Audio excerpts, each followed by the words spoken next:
What is happening, AJ Game Dude here, and how can I not make a video about the video game industry kind of tearing itself apart? So I actually found this incredibly interesting article from, give me a second, from Kotaku, about how 5 years ago, Anthem was a warning of what is to come. And I hadn't thought about it this way, but that is actually a fascinating thing to think about, given that Anthem as a game is still actually online and people can still jump in and play it, despite the fact that the game was heavily discounted at launch. But this article adds a lot of stuff that it has a lot of content in here that I feel like does need talking about, especially because given that a lot of games are trying to be live services, even though they didn't need to be. Because, of course, BioWare made Anthem, and BioWare was mostly known for, single-player RPGs, whether it be the Dragon Age franchise, Mass Effect. But then trying to take, the Mass Effect technology, evolve it a little bit further into trying to create Anthem, but making it more of, that perpetually online shared world environment in an attempt to try and be the Destiny killer, even though this was around the time that Destiny was actually quite prevalent and proliferating in its own audience quite well. Though looking at it now, certainly there could be games that could be Anthem could possibly be a Destiny killer as of now, but whether or not it would have been good stacked up or otherwise, it really is just kind of hard to tell. But in saying that, this article kind of made a really good point that thousands of people are working on single individual games that take 5 to 10 years and ultimately cause more headaches than it's worth. And that's kind of what the video game development, AAA development kind of feels like as of now, where games take way too long to make. The money that they make, its cost just cannot be recouped no matter how much money you put into it, because ultimately the game itself just doesn't feel complete, and that hasn't been the case for quite some time, especially with multiplayer heavy games. If you look at the single player games, they're doing quite well, being complete products, but even then, the length of time, the cost of development, everything just kind of really didn't. For example, FF7 Rebirth has come out in the past week, and ultimately that game, while it's doing exceptionally well, is very much, I can't help but think that it's going to be one of the last of its kind in terms of a fully packaged product being sold and still being incredibly high quality in most possible metrics. Not every possible metric, because I can say for a fact that, visually it's maybe not the best, but it's still an exceptional game in every other sense of the term. And that's kind of an interesting thing to think about, that we could have had the Mass Effect trilogy multiple times over by now, but why haven't we seen that since the PS3 and 360 generation? PS4, games have become a lot more expensive, sure, and they did release the Mass Effect trilogy as a remaster, absolutely, but we haven't seen an original Mass Effect game since 2017, and Dragon Age Dreadwolf is supposedly coming out this year, even though the last Dragon Age game was... What was the last Dragon Age game? Dragon Age Inquisition, which was at the launch of the PS4. That was 10 years ago. So it's insane to think about that for a second.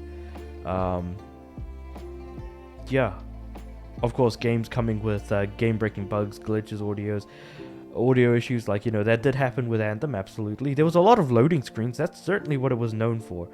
And one thing that surprises me the most, right here, the servers are still online, but since EA controls them, there's no way to tell how many people are actually, in the game and playing it, which is actually quite unfortunate. But everything that I've just said, just about Anthem alone, can then be applied to a lot of live services, because this is a bit of the article I was wanting to get into, which is how over the past decade we've seen a massive rise in live services and huge AAA budgets trying to become a Fortnite, a League of Legends, but then having so many flops, like, and I don't think people will remember this one, Paragon, which was a PS4 launch, close to launch, 2015, 2016-ish time.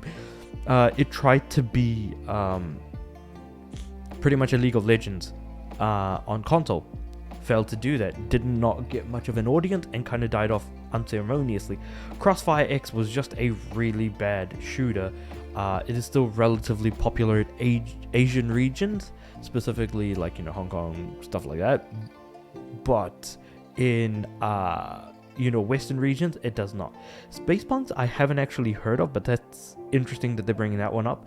And then now there was a recent industry survey that over 500 live service games are either currently in development or being maintained.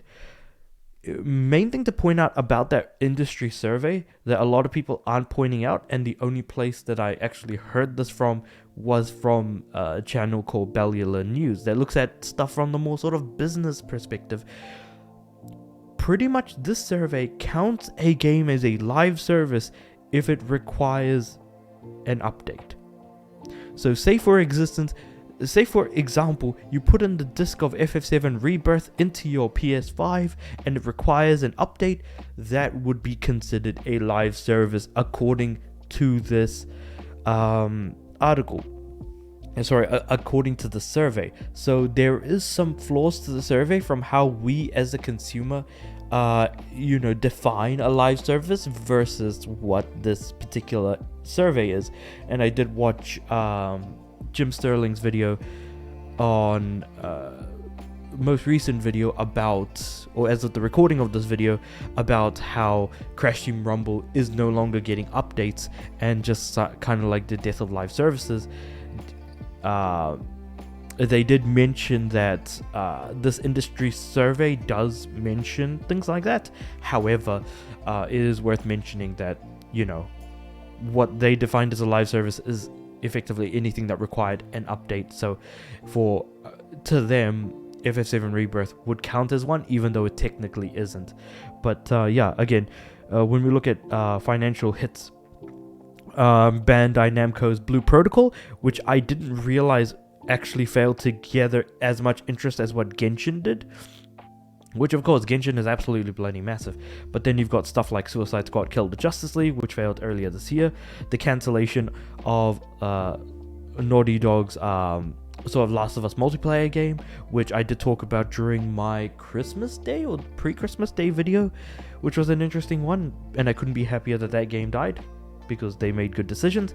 And then of course PlayStation now nearly laying off 900 people, completely getting rid of London studio, and cancelling the unannounced Twisted Metal live service that was originally in the works, even though we did somehow at the launch of the PS5 end up getting Destruction All-Stars, interestingly enough, which also I'm pretty sure was trying to be a live service but failed to do that as well. So yeah,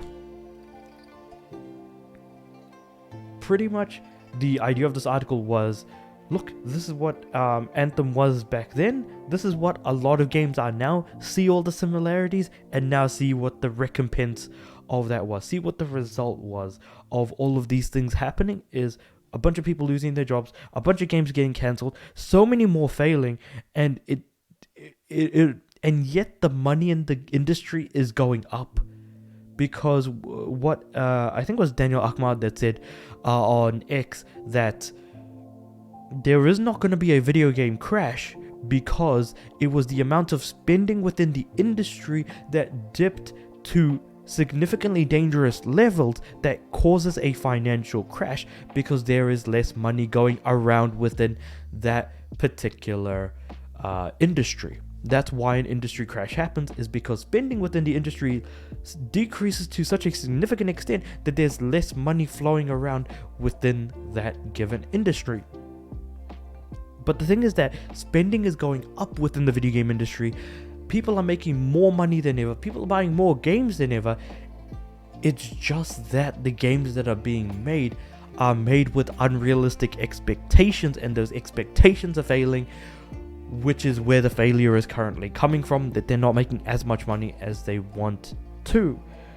But whether they want to or need to make money, the money making part is what's kind of blown up in the space that really should not have gone down the path that it has done so far. So that's kind of the sad part about it. So if nothing else, I think this last part is the part that I want everyone to kind of take from this video, ultimately, is that spending is going up. So what defines a financial crash within an industry, and how does that actually happen? So hopefully you learned something new today, because I know I did when I read about this.